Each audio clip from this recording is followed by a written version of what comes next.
Bonjour à tous, aujourd'hui nous allons aborder les différences entre le statut de la LMNP, c'est-à-dire la location meublée professionnelle, et la LMNP, la location meublée non professionnelle.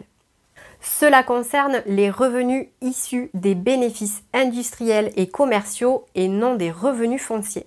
Donc précédemment nous avons fait une vidéo qui parlait des revenus fonciers et donc des logements vides.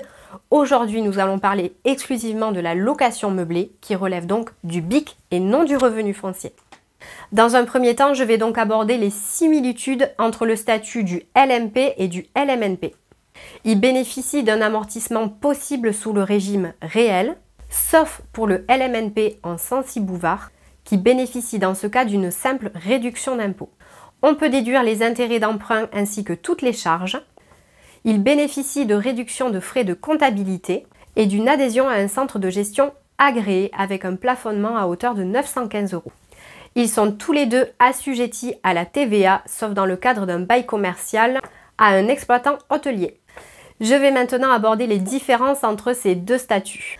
Tout d'abord, pour relever du statut du LMP, il faut que les revenus de la location meublée soient supérieurs à 23 000 € par an, TTC, et supérieurs à 50% des revenus professionnels du foyer fiscal.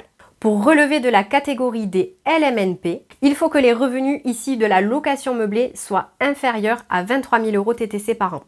Attention, pour autant, le dépassement des 23 000 € de chiffre n'impose pas obligatoirement le statut du LMP.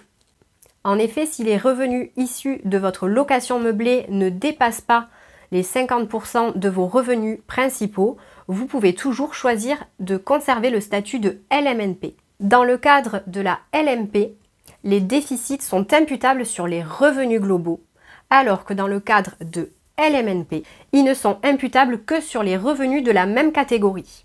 Concernant la plus-value immobilière, elle relève du régime d'imposition des plus-values professionnelles dans le cadre de la LMP, c'est-à-dire exonération partielle si exercice de plus de 5 ans et recettes supérieures à 90 000 €, et exonération totale si exercice supérieur à 5 ans et recettes inférieures à 90 000 €.